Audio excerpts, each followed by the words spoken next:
Oh, we've shared a flat for years, if you know what I mean. And a little dicky bird told me you've been pretty unpleasant. Look, I don't know who you are, but you and I have got nothing to say to each other. You'd be surprised. Tell me, do you want that house or not? If so, you better get over here, because I'm the only hope you've got. That should do it. Thanks, I appreciate it. Oh, you don't have to thank me. You're entitled to your phone call.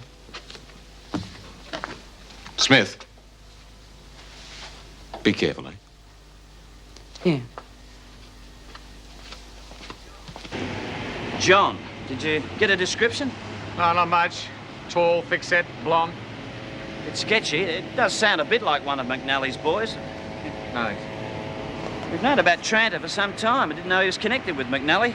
Always thought of him as a small-time receiver who occasionally gave us a bit of information. Yeah, well, he's certainly running scared when I left him. Yeah, listen, I think you better get out of this now. Leave it to us. McNally's boys, they play in the big league and they play for keeps. Yeah, well, after that conversation with Tranter, I think it's too late. No, I'll stick it out until the end. You watch yourself, otherwise you're going to end up in dead trouble. And I mean dead.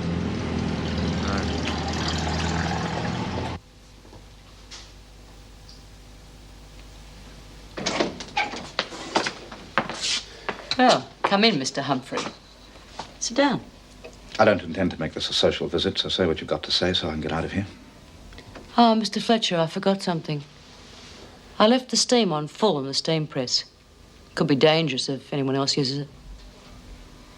Well, I'd better go and see to it, hadn't I, Smith? I wouldn't want to see anybody get hurt. That's very impressive. You seem to carry some weight around here. That's because I get things done. And you are my project for today.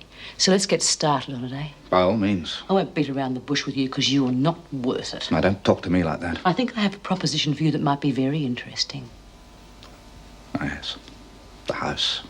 Right, but for God's sake, get on with it so I can get out of this place. Let's just forget about the house for the moment. How would you feel about a headline reading something like, "Bank manager's ex-con stepmother tells all"? That's ridiculous. That's nothing short of blackmail. Coming from you, that is pretty funny. But don't stop me there. That's just the start. Ever heard of a bank man called Lenny Travers? A bank man? Now, he's a robber. So, what's the difference? He robs banks. Then he gets out in 3 months. And he owes me a favour. I looked after his mum when she was in here. Very touching. Oh, that's me. I'm all heart. Anyway, Lenny's been a big disappointment to his old mum. She's scared one day he might kill someone. Or it's a dead cert, he'll do a job when he gets out. But all the city banks know him. So he'll have to go to the country. Won't he? Chances are you might just meet him yourself someday. And like I said, he owes me a favour. Yes?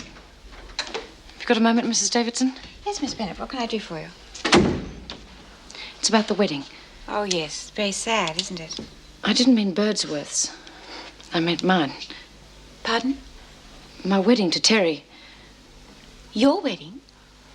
Oh, I didn't realise. Well, everything's happened so fast. We'll be getting married in about 6 weeks' time. Oh.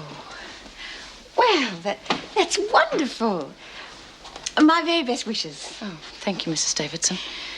6 weeks? Goodness. Oh, we'll have to do something about getting you some time off. Well, that's why I came to see you now. I wanted to give you as much time as I could so that you could find a replacement. Replacement? Well, for how long? Permanently. I'm tendering my resignation. So you've got what, another couple of weeks to serve? Yeah, and they can't come soon enough for me.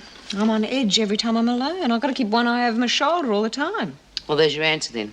She mustn't be left alone at all. One of us has to be with her all the time. Don't give him another chance to have a go at her. Yeah, but what about during the night? I mean, she's in a single cell. I don't think they'll try that. But just in case, set up a warning device inside your door. Something will give you a signal, make a lot of noise in case someone tries to open your door while you're asleep. Yeah, but now that he knows it's out in the open, he's not going to be too blatant. Yeah, we don't want to take a chance, though, do we? We don't want another Jock Stewart accident on our hands. Yeah, well, why don't we make sure and fix him ourselves? Oh, we can't do that. I mean, you know that he and Vinegar Tits are going to get married. And if we do anything to stop that, we'll never get rid of her. Yeah, besides, we can't spoil Vera's big day. I mean, she's waited so long for it, hasn't she? And I've got some wonderful ideas for wedding presents. Do tell. Mrs. Davidson, have you seen Vera? I have to go and I want to see her before I went. Well, she's gone off duty. Did you know she was resigning? Yes, but I've only just found out. Yes, so did I. I gather it's all been a bit sudden. Well, it did give me rather a shock. I know she has her faults, but she's a very good officer. I don't know how I'm going to replace her. Well, no one's indispensable. I mean, you said the same thing to me when I was leaving. Wentworth will survive. Yes, I suppose so. I'll just have to get used to a new officer. I must say I was very pleased for her personally. She and Terry should be very good for each other. Well, I only hope so. Well, you don't sound very sure. Well, can anyone ever be too sure about what some people are really like? No, I suppose it is a bit of a gamble. Dear, I don't think I could stand any more excitement today. How's your talk going for the Ibs Club? Oh, I've been doing a lot of work on it. Are they really serious about their interest in an alternative to imprisonment? Well, it appears so. I'll know just how interested they are when I give them my talk.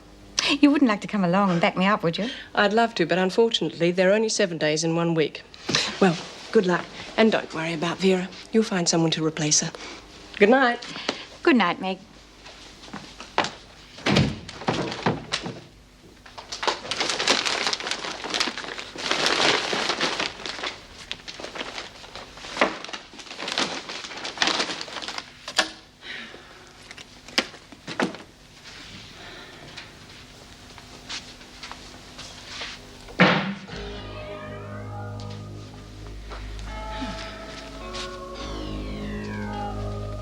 Terry.